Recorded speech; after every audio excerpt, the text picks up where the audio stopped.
10 through 12. Ladies and gentlemen, this is the first time this has happened here. It is going to be exciting, and I'm going to let James give us more background on what people can expect. But it is just so exciting to have you in the studio. Yeah, Welcome, Mark, James. Thank you so much for having me. Tell us about Hondo and what people will see. Well, the Hondo is it's a 3-day fest of country music and the best that rodeo has to offer. We put up $1 million purse, and we invite out 76 of the world's best rodeo contestants to compete head to head. And that's team roping, tie down, steer wrestling, saddle bronc, bull riding. A lot of people think just bull riding, but this is all disciplines from the sport of rodeo. And then after the rodeo each night, we've got 6 bands across all 3 days. First night's Jason Aldean and Leonard Skinnard. Wow. Second night is Cody Johnson and Old Dominion. And then Sunday is Creed and Bailey Zimmerman. Fantastic. So not only you're coming to see elite rodeo performances, Right. but there's the music festival that's part of it. And all in Caesars Superdome. What is that going to be like? That's wild. So this is a fun point to touch on, because there's some athletes that grew up in Lafayette and Sulphur in a I'm gonna say Acadiana, but that area. Yeah, all throughout South Louisiana. And so I was talking to some of them when we were in Phoenix. So 2025, we're preparing for coming to New Orleans. Right. And I said, guys, this is not public information yet, but we're looking at where we're going to go next. And it's really looking like New Orleans is going to be the place. And their eyes got this big because they knew, and in their childhood, whether it be rodeo or ball sports, they were thinking about that, that Super Bowl touchdown pass in the Superdome. Yeah. And now they're going to get to ride a horse and compete in the Superdome. Right? And it just never would have thought that would be possible. And it's everybody here in New Orleans that embraced us. I mean, we've got Governor Landry to thank. We've got Jay Cicero and the Earhart Group, and even you for having us on the show and helping us spread the word. I mean, there's so much about Louisiana that's welcoming. You've got the hashtag Built to Host, and you guys really do open your arms, and so we're forever thankful for that. Well, thank you very much for that. You mentioned some wonderful supporters of Louisiana who do great work, and I know it was a big deal for the Hondo to land here. Absolutely. Speaking of the Hondo, tell us how that all came about. So let's start with the name, right? Everybody wants to know about the name. Yeah. That's Hondo. What is a Hondo? So team rope. I'm a team roper. And you've seen a rope or a lariat, right? What you use to catch a cow with. The eyelet that the rope feeds through that makes it more than just a string is the Hondo. So it's a double. It's a double. That allows it to go.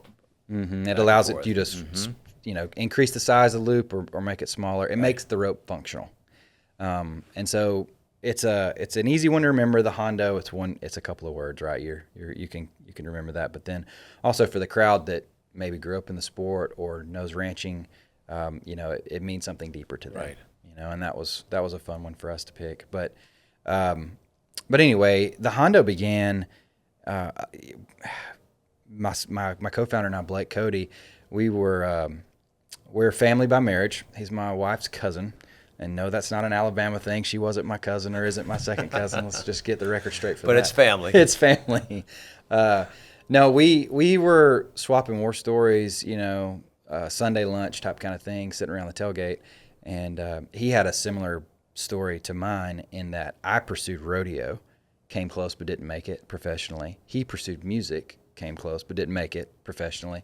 But we both came close enough to where we got a glimpse of the problems. Like there's some real problems with rodeo about, just not presenting the best athletes because it's a pay-to-play sport. You may buy a ticket and you don't know who's going to compete that night as a fan. If you buy a Saints ticket, because there's injury reports and there's exemptions, right? There's things that can happen. But for the most part, who's starting for the Saints or the Pelicans. And rodeo needed that. And so what we're building today is an invitational where we just handpick the best. And so it's period, full stop, the best in the world. And we put up $1 million purse. But long term, what I'm trying to do is create a scenario where rodeo has that elite level perception, and fans have an opportunity to see these athletes compete over and over again, and then can build a relationship with them as a fan. Follow a specific Exactly. performer. And is it it technically right to call them performers? What are they? We call them athletes. Athletes. Just like any other sport. And they are, training every day, training their horses, training their own body and physique, mentally, preparing for these moments. And it's a family event. Yes. I mean, all ages. Yeah, that was a big one. I have twin little girls that are 4, about to be 5. We've got number 3 on the way, and it's important for us. Cord McCoy's a father. He's helped start this.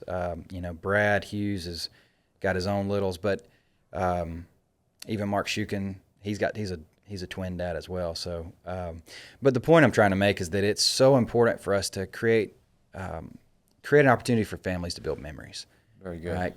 Kids, the youth of our nation need a call to adventure, and from my perspective, I like to see that be more and more outside with how much screen time we have and all of these things that keep us excluded from others and kind of walled off. This is something that brings everybody together, right? And it doesn't matter, your context, where you come from, who you voted for. None of that matters, because you've got the sport and you've got music, and both of those things transcend all those barriers, right? And it creates an opportunity for fathers and children and mothers and children, and them to build real memories. Right. So many of us have been inside Caesars Superdome. Mm-hmm. What will it look like with the event itself? What so happens? Imagine one end zone. You've got a massive stage, right? This is like, I don't know, you're not going to, end zone to end zone, or excuse me, one side of end zone to the other, right? Wall to wall, know stage, that well, yes. Right? Massive stage. It comes up from the back of the end zone all the way to about the 30. Okay. Right, with all of the rigging and the trusses and everything. And then the other end is the arena.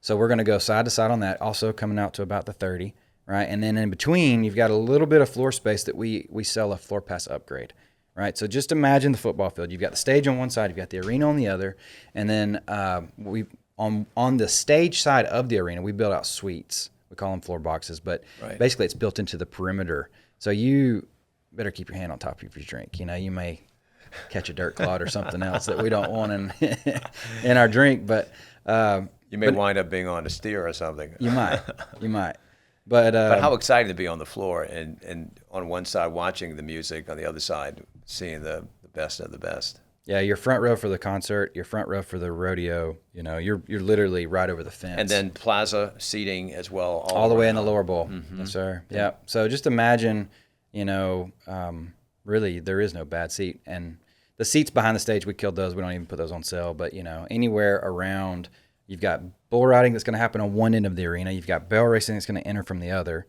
And then all of the other events kind of happen in the in-between. So there is no bad seat. Yeah. Now you mentioned the professionals that'll be there. You're inviting the best of the best. Are they currently on circuit? Where are they performing now? Where are they? Yes, great question. Now? They're competing in the PRCA, which is the oldest sanctioning body of rodeo. They've been involved in rodeo and overseeing, organizing, establishing rules and structure for a very long time. And then there's the PBR, which is just bull riding. And it's an interesting element that we've created, because most cases you can't see both athletes compete at the same place. It's a PRCA event or it's a PBR event. Sometimes they cross over. There will be PBR guys that have a permit to compete in the PRCA, but it's just rare.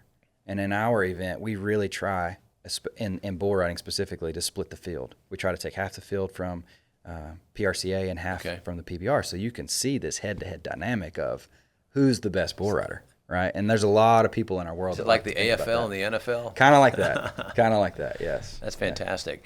What sort of crowds do we expect to see coming into this area? Because the Hondo is touching not only the region, but this is a national event. So what are you expecting? Well, we're still learning in New Orleans, Louisiana, and Phoenix. I will say 49% come from out of state, which is wild. This is something that happened in year 2. Year 1, a lot more people came from within an hour and a half. Mm-hmm. And so I kind of expect that to be the case here. I think people will come from 2 hours out, maybe 3 hours out. I live now in Eufaula, Alabama, and so, that's the eastern side of the state. Right. But people from the Panhandle and even as far east as, the Georgia state line, they come to New Orleans on a whim. And so I think that, as we continue to get word out and people understand what this is, we could draw from 6-7 hours away. Yeah, I know that's one of the reasons. I know Governor Landry, along with Jay Cicero and the Sports Foundation, Sure. and Walt Leger with New Orleans and Company, have all seen this as a really important element of our yearly calendar. April festival season, New Orleans is on the roadmap for a lot of folks to get in the car and come over I-10. The I-10 strategy, as we call it, or the I-20 strategy, or I-49. But I know there's the hope that it'll draw. And then, of course, the future. What do you see happening in the future? Well, we plan to be here long term.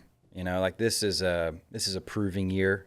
Kind of get the word out. In Phoenix, at first year, it took people sampling it to see what this is, because we like to say that this is the World Series. And actually, Derek Hall, the CEO of the Arizona Diamondbacks, coined this phrase in one of his early interviews. Once he grasped what this was, he called it the World Series of Rodeo. Right? This is the best of the best, head to head for their piece of that purse. And you say that, but people think rodeo, a couple thousand people. Right. It's outside of town. It's not as quite as big, right? And so I would encourage people to go to our social media and look at the content from Phoenix. Look at how epic some of these rides and performances are, because it quite literally is the Super Bowl of rodeo. And so, like I say, this year we're planting our flag, but the hope is that long term we're back in April. Maybe it slides up a week or back a week, depending on, the calendar. But our intention is to come back year after year after year. And I think we have a really big opportunity. If you see, Rodeo Houston, they've got a 90-year momentum behind them, and they do 40,000 tickets a night for 21 days in a row. I've been to that event, and one of the nights, it is unbelievable. So the experience that I think people will have here at Caesars Superdome will match, if not surpass that, and that's what we're hoping. We certainly have that potential, and I think that long term we can continue to build this, and we can continue to grow it for the community. There's something that's 100% free to the community, and that's how we start our show each day. It's our Street Fest, and so in Champion Square we're going to have food and beverage vendors. We're going to have music out there. We've got Montgomery Gentry, Randall King, and Neil McCoy playing out there, and some local Louisiana acts as well. But we also have mutton busting. So this is where the kids ride the sheep. And this is a lot of fun. Might be my speed as well. Yeah. Well, the girls, believe it or not, are always outperforming the boys at that age, right? They're just tougher. They hold on longer. They've got more grit. Smarter. Yeah, all the things. And anyway, it's quite the sight to see. It's a lot of fun. The kids love it. It's the whole fest is free. So anyway, I would encourage everybody to come out early. That's great. Come see that. All right. So talking April 10 through 12, Caesars Superdome. How else can people engage? Social media, the website, HONDORodeoFest.com. All the information for tickets are there. The floor passes we talked about, those premium boxes on the floor. You can actually buy individual tickets for the boxes. Say you and your spouse would like to come and take in that type of premium experience. We can do that. There's all the information about athletes if you want to read up on their stories and understand who's actually competing in the dirt, so you know something about what they've won in the past, or maybe they're from Louisiana. There's a handful of athletes. This is a fun stat. I failed to mention this earlier, but there's more Louisiana world champions than in the state of Louisiana, or excuse me, the state of Wyoming. Wow. Isn't that wild? You wouldn't have thought that. No. Fantastic. Yeah. So I would just encourage everybody, especially those athletes that are from Louisiana, they're coming to compete on their home turf, living out a childhood dream. They want to hear you cheering for them. So let's know who they are, and I would encourage everyone to read up on those athletes. Great. Well, James, we look forward to having you back to talk about the success of the Hondo, and thank you for being with us, and we look forward to being in the Caesars Superdome. Well, thank you, Mark. I appreciate it very much. Sir. Hey, y'all, go ahead and hit that subscribe button on our YouTube channel and turn on your notifications. Please follow us. We've got new shows each and every week. And a very, very special thanks to all of our sponsors who are making this possible. Have a great day, and we'll see you next week.